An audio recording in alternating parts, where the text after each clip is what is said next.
أشاد حاكم ولاية روينغ ميولكور أكوي بدور مؤسسة الجيش الشعبي لتحرير السودان التي قامت بترحيل المعينات الزراعية لحاضرة الولاية فاريا. وأكد لدى عودته إلى الولاية استقرار الأوضاع الأمنية والاقتصادية والاستعداد للموسم الزراعي الحالي، وأشار إلى أن أهالي الولاية يستنكرون أي تدخل في شؤون البلاد وسيادتها.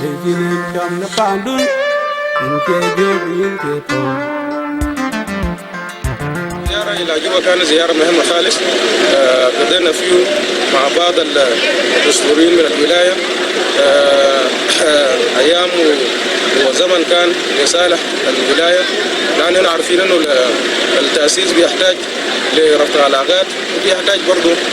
إنه الناس تعمل دراسات، لأنه نحن في فترة بتاعت تخطيط ما فترة بتاعت تنفيذ، لأنه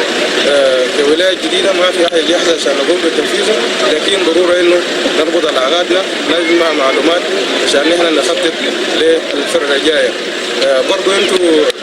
عرفتوا إنه وصول التراكتورات كان واحد من المهام الضرورية، ومن هنا أنا بشكر الوحدة الهندسية للجيش الشعبي لتحرير السودان.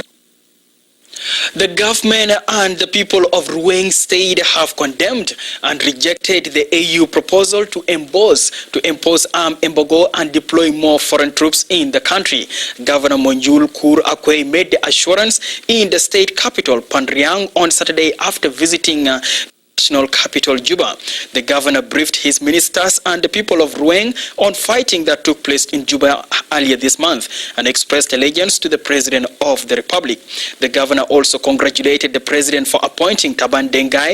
as the first Vice President and Stephen Diudao as the Minister of Finance. زيارة إلى جوبا كانت زيارة مهمة خالص.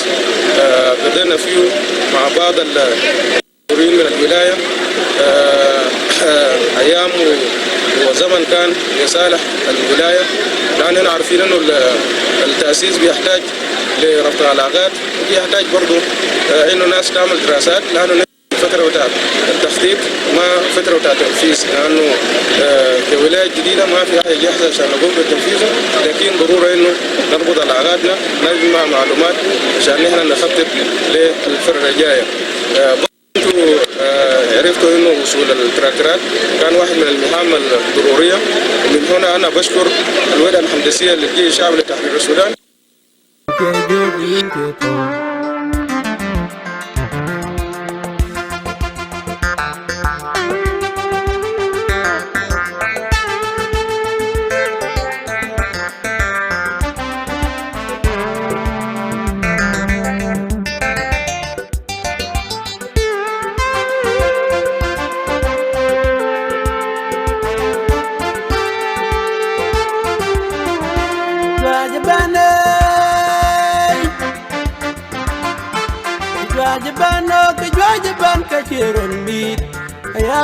Kajiran meat,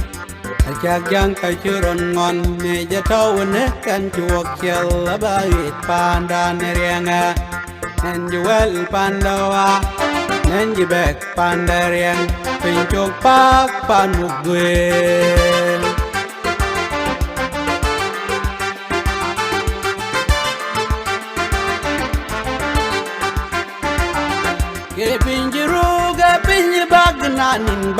Nanin mo Pinchok Park Panugwe Ayari jubag piaw ka chin kalwin Ne wow ka chin kalwin Ne makala chin dangwin Ne jatawan ne kike ang kongnam Yoy pak ka chin dangwin Jang Sudan na pyo raja Pangod ka chin kwa bidilwa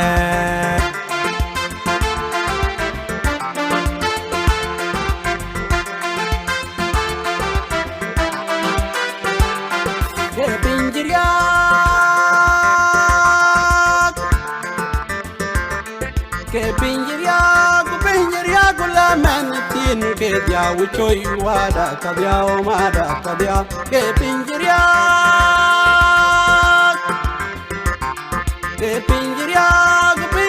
gula man tin ke dia wuchoi wada kabya o mada kabya pinjiru cho bai pin ji bak chor bai pin lan chi tai ko man en the jing a ki gi god be pan man jang da en ji pyo li nam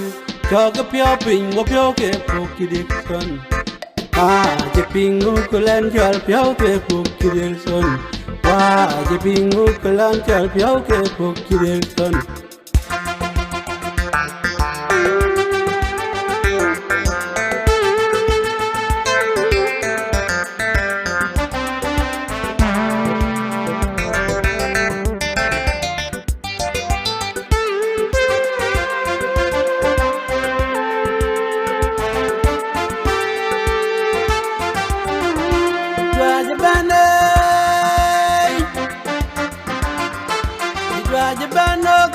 Ban kaciron mit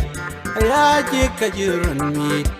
ajak jang kaciron ngon me jatau ne kan chuok chel abai pandan rianga nen juel pandawa nen jibek pandariang pinjok pak panuguen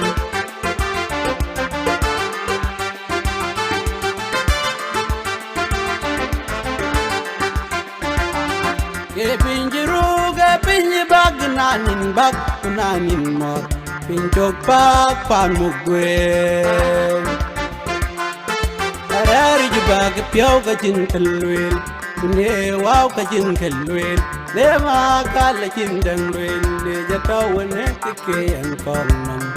yo pat ki jin dang lwel jang sudan pyo raja kangot ka cheng pa bedil wa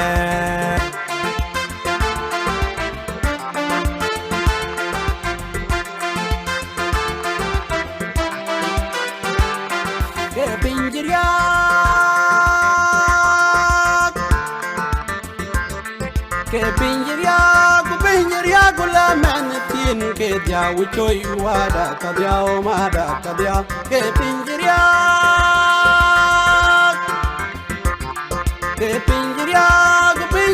gula man tin ke dia wuchoi wada ka dia mada ka dia pinjiru chog bai pinji bak chor bai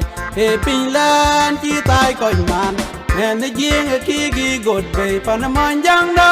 nen ji pyo li nam cho cái pyo pin mo pyo ke pu ki dik son ji ping ngu ko len cho pyo ke pu ki dik son ji ping ngu ko len cho pyo ke pu ki dik son